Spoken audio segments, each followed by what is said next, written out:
Hello guys! Happy New Year! Bagong taon na naman, 2025 na. So anyway guys, nandito kami sa Neswa, yung parang province ng Muscat. Dito kami mag-spend ng holiday namin ng asawa ko. So bali, maghanap muna kami ng hotel na pagtutuluyan namin. Pagkatapos, pagkakinabukasan is mamamasyal na kami.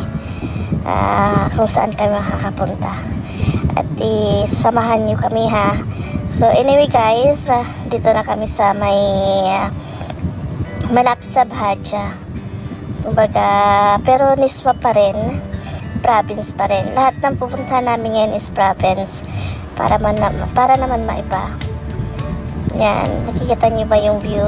Yung bundok nila dito guys is walang mga puno, empty lang siya, ganyan lang siya.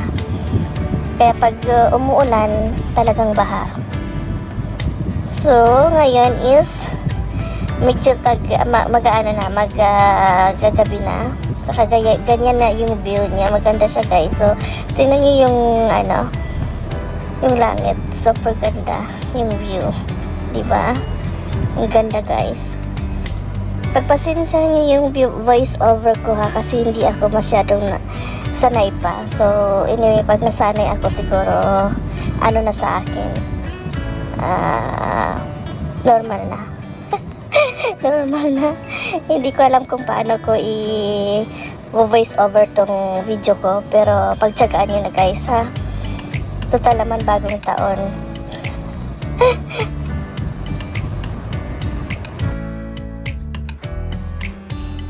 Ayan guys, may nakikita na kaming puno. Ayan o, tingnan nyo. Pero hindi doon sa may bundok, dito lang sa may baba. May mga bahay na rin ito o. Tingnan nyo sa likod. Mga bahay yan guys. Malalaki ang bahay dito guys. Hindi kagaya sa atin. Kapag sa province, mga simple lang. Dito malalaki na ang bahay, parang mansion na guys.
So, binidyo na namin ang sarili namin pag-asa.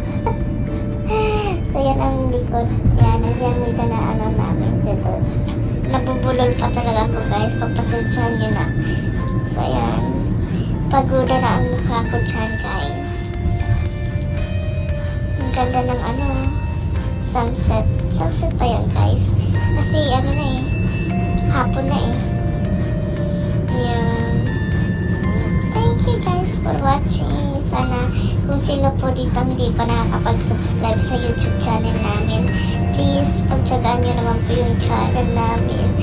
I-subscribe nyo kami at mag-comment na rin, mag-like. I-share nyo na rin yung video namin, please. Thank you so much. God bless. Happy New Year. Dito naman guys is Matra. Dito yung babaan ng mga barko na galing sa ibang bansa. Mga turista, bumababa sila at nag-iikot-ikot, namamasyal sila. Lalo na dito yung tindahan ng mga gold na mga mura.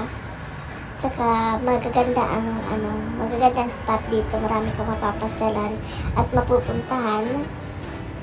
Siyempre, rin, yung mabait ang mga tao.